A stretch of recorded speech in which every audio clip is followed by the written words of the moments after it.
सदगुरु कबीर साहब जी का एक पद के कुछ ही पंक्तियों पर निवेदन प्रस्तुत है। सदगुरु कबीर साहब कहते हैं, घूंघट का पट खोल रे तो को पिया मिलेंगे।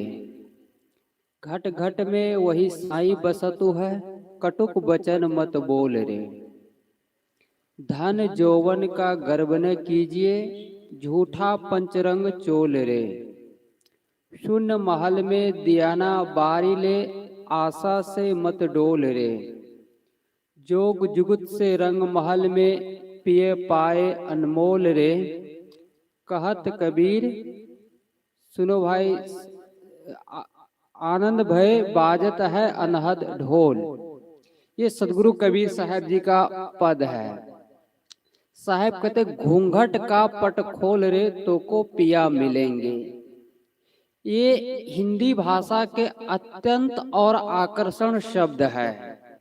घूंघट से सब लोग परिचित है, हर आदमी घूंघट को जानता है। ये जब गांव का शब्द है, सदगुरु कबीर साहब बड़े शब्दों का प्रयोग नहीं करते, वो साधारण शब्दों का प्रयोग करते हैं जो कि गांव का एक साधारण आदमी भी समझ सके। सदगुरु कबीर साहब अपनी बातें जो कहते साधारण भाषा में कहते हैं, और जब पंडितों का आप शास्त्रों का आप बात देखें तो जटिलता, पंडित जटिलता को खोजता है, संत सरलता को ढूंढता है। तो जब आप देखेंगे किसी पंडितों को, जब भी वो प्रार्थना करेंगे तो वो संस्कृत में करेंगे, वो हिंदी में नहीं करेंगे, वो आम भाषा में नहीं करेंगे। जैसे गांव का एक डॉक्टर हो, वो 80 लाख टैबलेट भी लिखेगा तो वो अंग्रेजी में ही लिखेगा और उसकी अंग्रेजी आपको समझ में नहीं आएगी। ऐसे ही पंडित जटिलताओं से गुजरता है और संत का सरल भाषा होता है कि जो गांव का एक आदमी भी समझ सकता है। ये संत सम्राट सदगुरु कबीर साहब ने महल, एक अनपढ़ जिसे अशिक्षित कहा गया है, वो जुलाहे घर में पाले और पोसे गए, और एक महल वाले को चुनौती देते हैं कि दर की बात कहो दरवेशा, बादशाह है कौने भैसा। ये सदगुरु कबीर साहब के लिए क्रांति है। संत सम्राट सदगुरु कबीर साहब ने मानव मात्र को जोड़ने का काम किया। आज वह परंपरा में आज जो अपने आप को कबीरपंथी मानते हैं, जो अपने आप को कबीर की भक्त मानते हैं, वही आज कर्मकांड में फंसा हुआ है, वही अंधविश्वास और चमत्कार में फंसा हुआ है, वही कहीं बाहर और परमात्मा को ढूंढ रहा है। साहब कहते घूंघट का पट खोल रे तो को पिया मिलेंगे। वो घूंघट अविद्या का पर्दा, काम का, क्रोध का, लोभ का, मोह का पर्दा लगा हुआ है। ये भारत देश तो धार्मिकों का देश है, यहाँ धार्मिकों की कमी नहीं है, लेकिन आदमी का जीवन में कोई परिवर्तन ही नहीं हो रहा है। आदमी वर्षों से कह रहा है कि हमारे कई पीढ़ी कबीरपंथी है, हमारे घर में दादा गुरु सदगुरु राम सूरत साहब आए हैं, लेकिन उनके घर, उनके परिवार से अभी भी कर्मकांड समाप्त नहीं हुआ, उनके घर से अभी भी राग और द्वेष समाप्त नहीं हुआ। तो आप कैसे पुजारी, आप कैसे भक्त, कैसे आप गुरु की अनुयायी? गुरु का भक्त का परिभाषा क्या होता है, सत्संगी होने की पहचान क्या है। ऐसे ही एक बार एक संत प्रवचन कर रहे थे, एक युवक ने कहा कि महाराज ये भारत देश धार्मिकों का देश है, धर्म गुरुओं का देश है, यहाँ धार्मिकों की कमी नहीं है, फिर भी आदमी का जीवन में परिवर्तन क्यों नहीं होता है, आदमी का जीवन में बदलाव क्यों नहीं होता है, क्यों नहीं आदमी का जीवन में परिवर्तन होता है। संत ने कहा बेटा मैं तुम्हें प्रैक्टिकल करके बताऊं। उस युवक ने कहा हाँ महाराज। कहा इस गांव में कहीं शराब की दुकान है? कहा हाँ शराब की दुकान है। छत्तीसगढ़ में हर चौराहे पर आपको शराब मिल जाएगा, जहां देखो शराब की भट्टी दिखती है। तो कहा है। तो संत ने कहा बेटा तुम शराब खरीद कर लाओ। वो युवक शराब खरीद कर लाया और संत ने कहा बेटा शराब को आप खोलकर ढक्कन खोलो और गिलास में डालो। वो युवक शराब को डालता है गिलास में। संत ने कहा बेटा तुम इस शराब को पी जाओ। उस युवक ने कहा मैं सत्संगी हूँ, मैं शराब नहीं पीता हूँ। मैं शराब कैसे पीऊंगा। संत ने कहा बेटा तुम पी लो शराब, मैं कहता हूँ तुम पी जाओ। वो युवक शराब को पिया। संत ने कहा बेटा ध्यान रखना, ये शराब पीना लेकिन मुख में रखना और भीतर जाने मत देना। वो युवक शराब को गिलास को उठाता है, मुख में डालता है, शराब को पी जाता है। थोड़ी देर बाद संत ने कहा बेटा तुम शराब को मुख से निकाल कर फेंक दो। वो युवक ने कहा निकाल कर फेंक दिया। फिर संत ने कहा बेटा नशा तुम्हें कितना लगा। उस युवक ने कहा मैं सोचता था कि आप थोड़ा पागल है, दुनिया का सबसे बड़ा पागल आप ही महसूस हो रहा है। क्योंकि संतों को लोगों ने पागल कहा, इसलिए पागल कहा। संसारी लोग जिसमें सुख मानता है, संत उसमें दुख मानता है। जहाँ संसारिक लोग आनंद मानता है, वहाँ संत दुख रूप देखता है। और संसारिक लोग जहाँ दुख ढूंढ रहा है, वहाँ भी संत सुख निकाल लेते हैं। ये जीवन जीने की तरीका है। तो संत ने कहा कि बेटा तुम्हें कितना नशा आया। उस युवक ने कहा मैं शराब को पिया ही नहीं तो नशा कैसे लगेगा।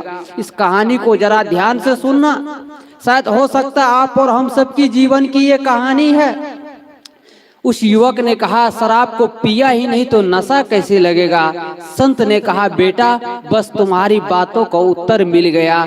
जैसे तुम शराब को भीतर जाने ही नहीं दिया तो नशा नहीं चढ़ा, ऐसे ही आदमी तो सत्संग तो सुनता है, गुरु के पास तो जाता है, सिर्फ सत्संग को आदमी अपने पंडाल में रखा है, सत्संग को अपने घर में अपने जीवन में धारण नहीं किया है, इसलिए आदमी का जीवन नहीं बदलता है। वर्षों से सत्संग सुन रहे, वर्षों से पूजा सुन कर रहे हैं और सिर्फ ने हम सत्संग को पंडाल में रखा। जैसे पंडाल से बाहर गया फिर वही तंबाकू, फिर वही लड़ाई, वही झगड़े, वही राग द्वेष, वही कलह कल्पना की बात करना शुरू कर देता है। इससे जीवन कैसे बदलेगा। ये सत्संग तो परिवर्तन स्थल है, जहाँ से आपका जीवन बदलना चाहिए, आपका मन बदलना चाहिए। ये बदलने की जगह है। आदमी सब कुछ तो बदल लेता है।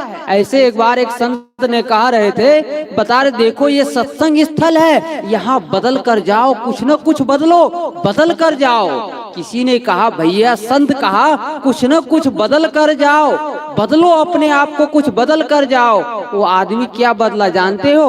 अपना पुराना चप्पल पहन कर आया, उसको छोड़ दिया, किसी के नया चप्पल पहन कर चला गया।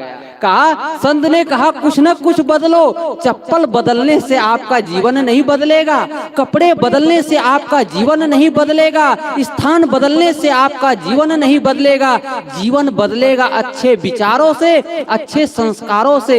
एक विचारक डेल कार्नेगी हुआ, उन्होंने लिखा अच्छा जीवन जीने के लिए आपको बहुत पैसे की आवश्यकता नहीं है, अच्छा जीवन जीने के लिए महंगी गाड़ी की आवश्यकता नहीं है, अच्छा जीवन जीने के लिए बड़ा भवन हो तब आप अच्छा जीवन जियोगे, ऐसी बात नहीं है। अच्छा जीवन जीने के लिए अच्छी समझ की आवश्यकता है, अच्छे विचारों की आवश्यकता है। वो विचार आपको कबीर सत्संग से मिलता है। ये सत्संग हमें यही सिखाता है। अंधविश्वास, चमत्कार, ये जाति पात से ऊपर उठकर मानव मात्र के बीच प्रेम से जियो। संत सम्राट सतगुरु कबीर साहब ने यही संदेश पूरे मानव मात्र को दिया। उन्होंने कहा मानुष तेरा गुण बड़ा, मांस न आवे काज, हार न होते आवरण, त्वचा न बाजन बाज। वो उन्होंने ये नहीं कहा मुसलमान तेरा गुण बड़ा, ईसाई तेरा गुण बड़ा, पादरी तेरा गुण बड़ा, यादव तेरा गुण बड़ा, साहू तेरा गुण बड़ा। उन्होंने ऐसा नहीं कहा। उन्होंने क्रांतिकारी स्वर्ग में कहा मानुष तेरा गुण बड़ा। उन्होंने मनुष्य की गुणों की विशेषता किया, मनुष्य को जोड़ने का काम किया। जो सत्संग आपको जोड़ने का काम नहीं करता वो सत्संग नहीं हो सकता, वो धार्मिक स्थल नहीं हो सकता है। जहाँ भाई भाई में दरारें खड़ी हो जाए वो सत्संग, वो कथा नहीं है। उस सत्संग और कथा को छोड़ देना चाहिए। जो अध्यात्म, जो सत्संग, जो गुरु आपकी मन की शांति न दे सके, आपके जीवन में परिवर्तन न कर सके, जो अध्यात्म आपकी मन की शांति न दे सके, वैसे अध्यात्म को कूड़े में डाल देना, वैसे अध्यात्म की जरूरत नहीं है। साहब कहते घूंघट के पट खोल रे तो को पिया मिलेंगे। तुम अपने जीवन से अविद्या को हटा दो, तुम्हें परमात्मा का दर्शन होगा। परमात्मा कहीं बाहर नहीं मिलेगा, भगवान कहीं बाहर नहीं मिलेगा। अगर इस सभा में यहाँ भगवान का दर्शन आप नहीं कर पाते हो तो मंदिर में भी भगवान का दर्शन नहीं होगा। यहाँ बैठे हुए आपका मन पवित्र नहीं है तो आप मंदिर में भी जाओगे तो आपका मन पवित्र नहीं होगा। इसी स्थल में आप परमात्मा का दर्शन कर सकते हो, यही आप भगवान का दर्शन कर सकते हो। यहाँ तो हर बात में लोग दुहाई देते हैं कि भगवान जाने, भगवान जाने। यहाँ हर काम भगवान के ऊपर सौंप दिया जाता है। कोई भगवान आपको बाहर नहीं आएगा, भगवान आपके दिल में मौजूद है। आपके घर में जो आदमी अपने माँ बाप में भगवान का दर्शन नहीं कर पाता है, अपने संत गुरुजनों में भगवान का दर्शन नहीं कर पाता है, अपने पड़ोसियों में भगवान का दर्शन नहीं कर पाता है, अपने मित्रों में जो आदमी भगवान का दर्शन नहीं कर पाता है, वो आदमी मंदिर में जाकर खाक भगवान को पाएगा। जिसे अपने माँ बाप में भगवान का दर्शन नहीं कर पाता है, वो आदमी मंदिर में क्या भगवान को देखेगा। आप एक कदम नहीं चल सकते हो, 4 कदम चलने की कैसी सामर्थ्य है आपकी?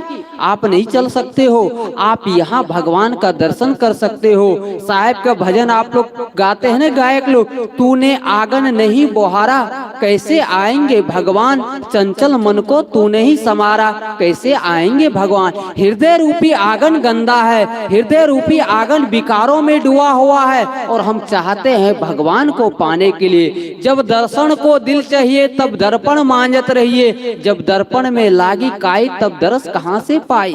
जब आपके अंदर काई लगी हुई है और आप चाहते हो परमात्मा का दर्शन होगा, परमात्मा को पाने के लिए आपको कहीं बाहर जाने की जरूरत नहीं है। आपको प्रयागराज जाने की जरूरत नहीं, वहाँ गंगा स्नान करने के लिए। वहाँ कुंभ मेला में शायद बहुत लोग गए होंगे नहाने के लिए, अभी माघ मेला भी चल रहा था, बहुत लोग गए थे। वहाँ किस लिए जाते हैं? आदमी अपने पाप को काटने के लिए। मैं लगभग अभी 3 जनवरी से 15 फरवरी तक माघ मेला का प्रारंभ था प्रयागराज में। वहाँ लाखों करोड़ों लोग गए स्नान करने के लिए, अपना कैंप लगा हुआ था, 1 महीना रहने के अवसर लगा। शुरू से अंत तक मैं था वहाँ, लोग आते थे। मैं पूछता था किस लिए आते हो, तो पाप काटने के लिए। मेरे मन में एक संदेह होता था और अभी भी संदेह है कि आदमी का उस गंगा के पानी नहाने से आपका पाप कटेगा कि नहीं कटेगा, मुझे संदेह है।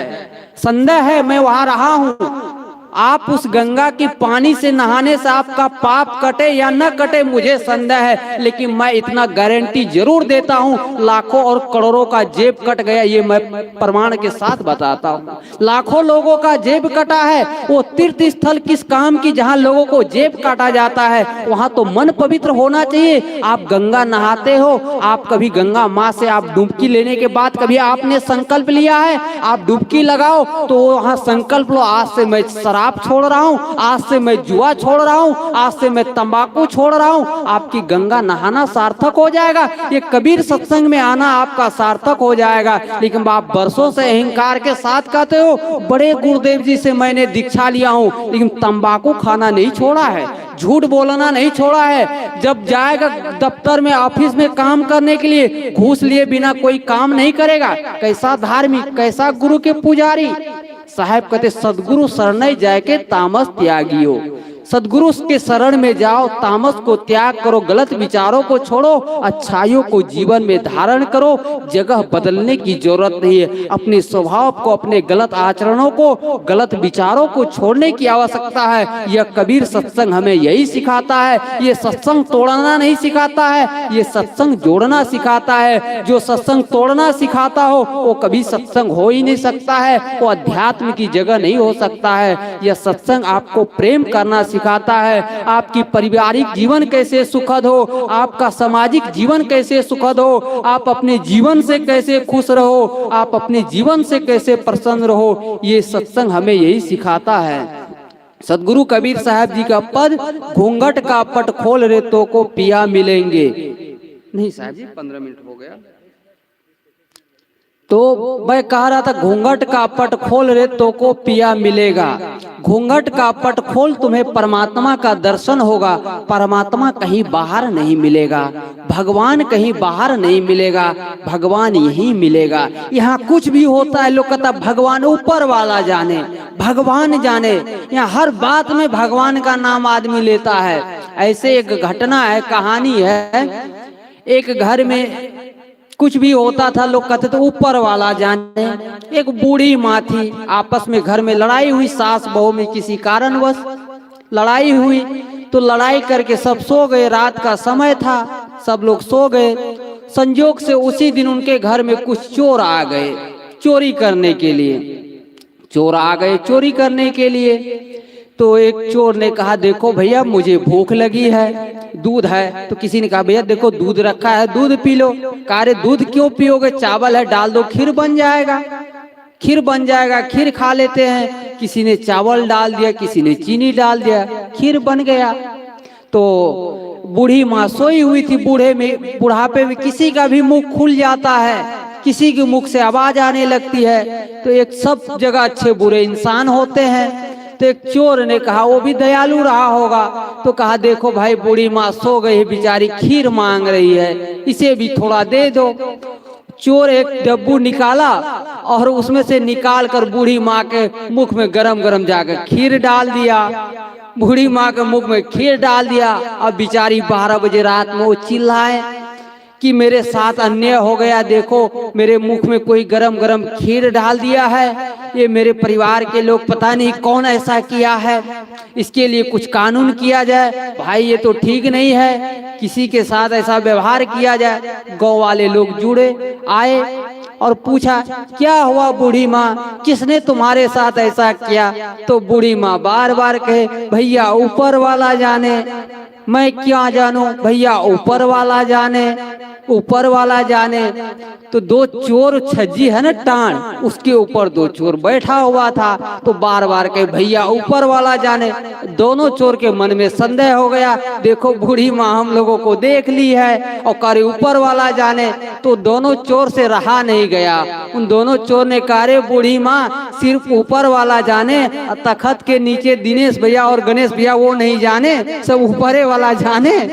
तो भैया कोई ऊपर वाला नहीं जाने, नीचे वाला ही जानता है। आदमी झूठ बोलता है आदमी के साथ और क्षमा मांगता है भगवान के साथ। घूस लेता है आदमी से, चोरी करता आदमी के घर में और मिठाई चढ़ाता है भगवान के मंदिर में जाकर। अरे जिसके साथ आप झूठ बोलते हो, जिसके साथ आप गलत करते हो, जिसके साथ आप धोखा करते हो, उनसे क्षमा मांगो तो वो क्षमा कर देंगे। वो भगवान क्या क्षमा करेंगे? आप जानते हैं, रामायण पढ़े हैं, रामायण रहस्य गुरुदेव जी ने लिखे हैं।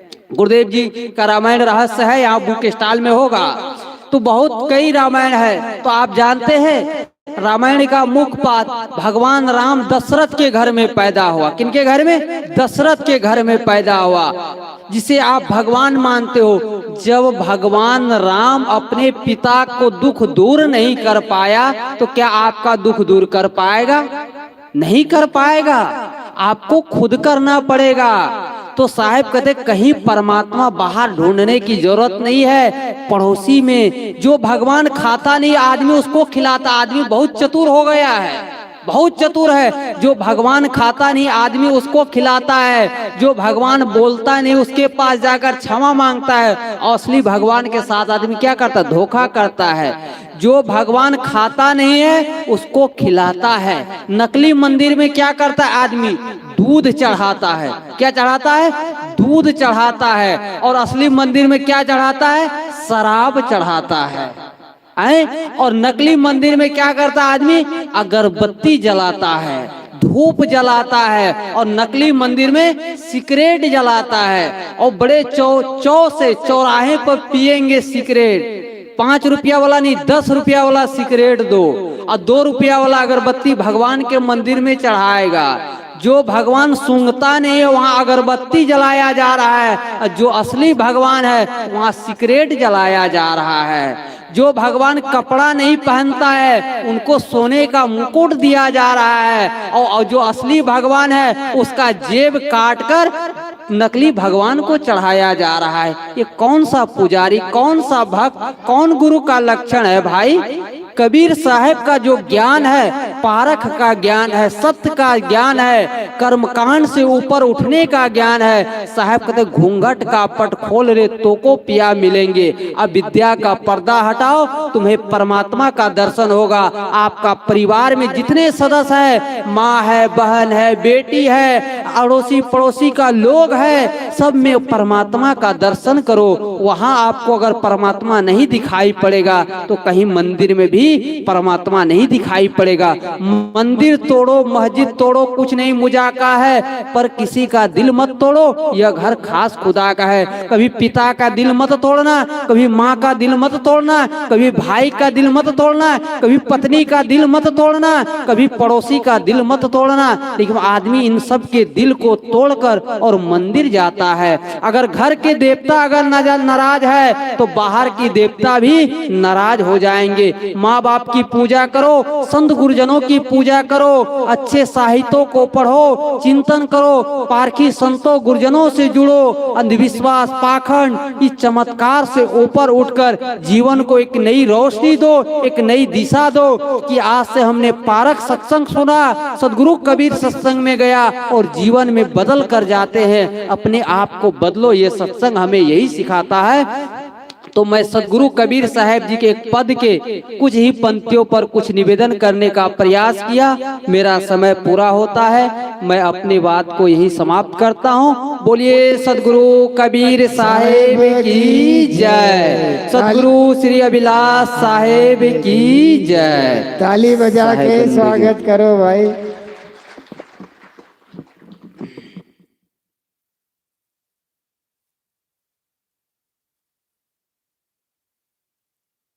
हेलो,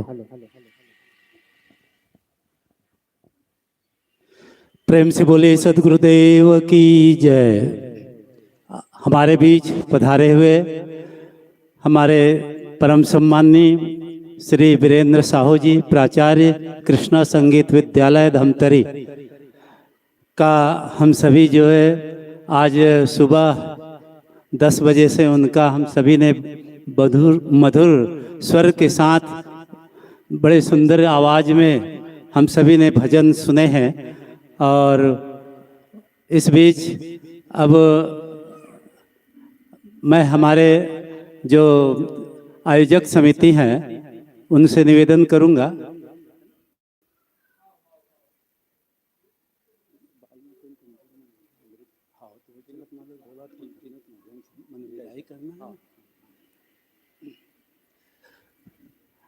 ऐसे हमारे आदरणीय प्राचार्य महोदय जी वीरेंद्र साहू जी, जो कि संगीत के प्रत्येक विधाओं पर हस्तगत किए हुए हैं, आज हमारे बीच पधारे हैं। उनका हम सम्मान करना चाहेंगे। आयोजन समिति के हमारे अध्यक्ष श्री पीलू राम जी और बाल मुकुंद जी, साथ में कुंतल राम जी, अमृतलाल जी कोषाध्यक्ष, आप सभी आएँ।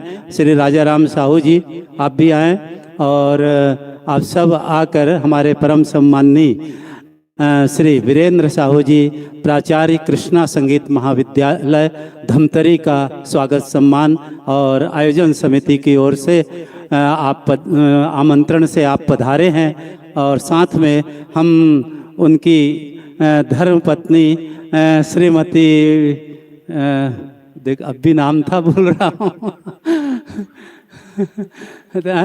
चंद्रिका साहू, श्रीमती चंद्रिका साहू जी को भी मैं आमंत्रित करता हूं कि आप भी इस क्षेत्र की मानस मंचों की एक बहुत विद्वत उद्घोषिका हैं, संचालिका हैं, जो कि विभिन्न मानस मंचों पर जाती हैं। यहाँ हमारे छत्तीसगढ़ ही नहीं बल्कि आसपास के प्रांतों में भी जहाँ भी मानस मंच का आयोजन होता है, आप संचालन या उद्घोषिका बनकर जाती हैं। तो इस तरह से आप दोनों का सम्मान आयोजन समिति की ओर से किया जा रहा है और जोरदार ताली बजाकर हम सब उनका सम्मान करते हैं। वास्तव में आज इसी तरह से मैं आप सबको सूचना कर दूं, आज इस सत्संग समारोह में आज की जो मुख्य अतिथि हैं श्रीमती रंजना दीपेन साहू जी, पूर्व विधायक, वो भी पहुंचने वाली हैं। और इस तरह से हमारे संत जन भी मंच पर अपनी उपस्थिति दे रहे हैं। मैं समस्त ग्राम वासियों से और माताओं से निवेदन कर रहा हूं, खासकर कि सभी आप दिन को काम में गई थी लेकिन सब काम से आ चुकी हैं और कृपया इस मंच पर, सत्संग मंच पर अपनी उपस्थिति दीजिएगा। और साथ ही हमारे पूर्व संसद प्रतिनिधि श्री उमेश साहू भी उनके साथ आ रहे हैं। तो इस तरह से अतिथि क्रम में हमारे सम्मान्य जन यहाँ अपनी उपस्थिति रहे। एक बार जोरदार ताली बजाकर हम अपने आदरणीय साहू जी प्राचार्य कृष्णा संगीत महाविद्यालय धमतरी को पुनः नमन प्रणाम करते हुए इस आयोजन समिति की ओर से इस सत्संग मंच से हम आपको और हमारी बहना कहें या बेटी कहें, जिस भी रूप में हम सब उन्हें स्वीकार करें, बहुत ही हम अच्छी ढंग से हमारे बीच में उपस्थित दी हैं। हम गदगद हुए हैं और इस तरह से मैं यह मंच हमारे आदरणीय संत जनों को सादर प्रणाम करते हुए नमन करते हुए समर्पित कर।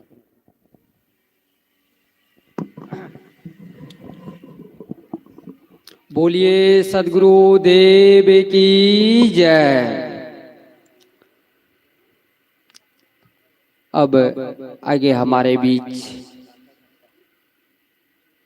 कबीर पारक संस्थान प्रयागराज के मंत्री श्रद्धेय संत श्री गुरुवेंद्र साहिब जी से मैं करवत प्रार्थना करता हूं कि आप भी अपने कल्याणकारी विचारों से हम लोगों को 30 मिनट तक लाभान्वित करने की कृपा करें। परम पूज्य श्रद्धेय संत श्री गुरुवेंद्र साहिब जी, मैं आपसे प्रार्थना करता हूं कि आप अपने कल्याणकारी विचारों से हम लोगों को लाभान्वित करने की कृपा करें। बोलिए सद्गुरु देव की जय।